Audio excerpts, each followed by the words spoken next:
It's SP Tunes, the best cartoons for everyone.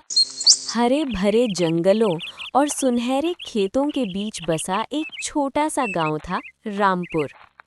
उस गांव के किनारे एक छोटा सा मिट्टी का घर था, जिसमें एक गरीब लेकिन ईमानदार किसान रामलाल अपने परिवार के साथ रहता था। उसके परिवार में उसकी पत्नी गंगा और उसका 12 साल का बेटा मोहन था। उनका घर छोटा था, लेकिन दिल बहुत बड़े थे। रामलाल के पास ज्यादा जमीन नहीं थी। उसकी असली पूंजी थी उसकी एक प्यारी बकरी लक्ष्मी और एक शांत स्वभाव की गाय गौरी। वो दोनों जानवर उनके परिवार का हिस्सा थे। लक्ष्मी बकरी के 2 छोटे-छोटे बच्चे थे, चीकू और मीकू। वो दोनों पूरे दिन उछल कूद करते रहते थे।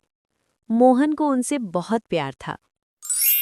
हर सुबह सूरज निकलने से पहले रामलाल उठ जाता था। वो पहले गौरी और लक्ष्मी के सर पर प्यार से हाथ फेरता और कहता, तुम लोग ही तो हमारे घर की असली लक्ष्मी हो।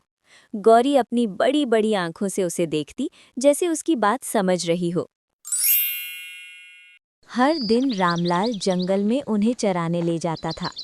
जंगल बहुत सुंदर था। ऊंचे ऊंचे पेड़, ठंडी हवा और पक्षियों की मधुर आवाज। लक्ष्मी और उसके बच्चे खुशी से दौड़ने लगते थे। मोहन भी कभी-कभी उनके साथ जाता था।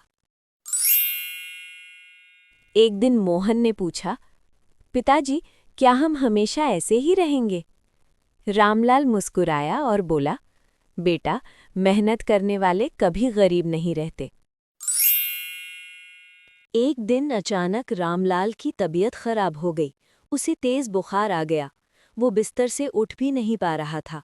गंगा बहुत परेशान हो गई। मोहन अपने पिता के पास बैठ गया। उसने धीरे से कहा, पिताजी, चिंता मत करो, आज मैं लक्ष्मी और गौरी को जंगल ले जाऊंगा। रामलाल ने उसकी तरफ देखा। उसकी आंखों में गर्व था। तू अब बड़ा हो गया है बेटा। अगली सुबह मोहन ने रस्सी उठाई। उसने लक्ष्मी और गौरी को प्यार से बुलाया। चलो, आज मैं तुम्हें जंगल ले चलता हूँ। लक्ष्मी जैसे समझ गई। वो चुपचाप उसके साथ चल दी। चीकू और मीकू उछलते हुए पीछे पीछे चलने लगे। मोहन थोड़ा डरा हुआ था, लेकिन उसने हिम्मत नहीं हारी। जंगल पहुंचकर उसने उन्हें चरने दिया। वो एक पेड़ के नीचे बैठ गया। उसने आसमान की तरफ देखा और बोला, भगवान, मेरे पिताजी को जल्दी ठीक कर दो। कुछ दिन ऐसे ही बीत गए। मोहन रोज उन्हें जंगल ले जाता। एक दिन उसने देखा कि गौरी थोड़ा अलग व्यवहार कर रही है। वो धीरे धीरे चल रही थी। मोहन चिंतित हो गया। वो जल्दी से उसे घर ले आया। उसने अपनी माँ को बताया। गंगा मुस्कुराई और बोली, मोहन, लगता है गौरी माँ बनने वाली है। मोहन की आंखें चमक उठीं। कुछ दिनों बाद वो दिन आ ही गया। सुबह सुबह गौरी ने एक प्यारे से बछड़े को जन्म दिया। पूरा घर खुशियों से भर गया। मोहन खुशी से चिल्लाया, माँ देखो, हमारा छोटा बछड़ा। रामलाल, जो अब थोड़ा ठीक हो चुका था, बाहर आया। उसकी आंखों में आंसू थे। उसने आसमान की तरफ देखा। धन्यवाद भगवान। उस दिन गंगा ने घर में पकवान बनाए, पूरी बनाई, हलवा बनाई, पूरा परिवार बैठकर खा रहा था। बछवे को गोद में लिया। मोहन ने बछवे को गोद में लिया।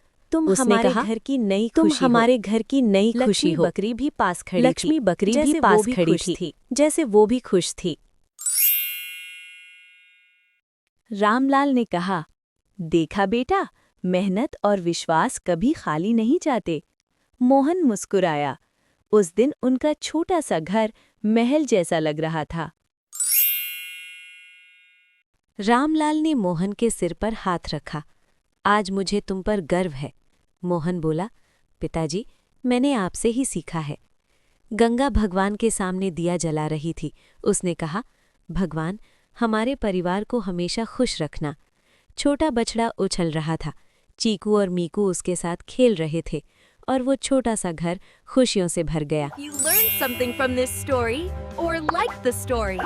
Subscribe, like, comment, and share.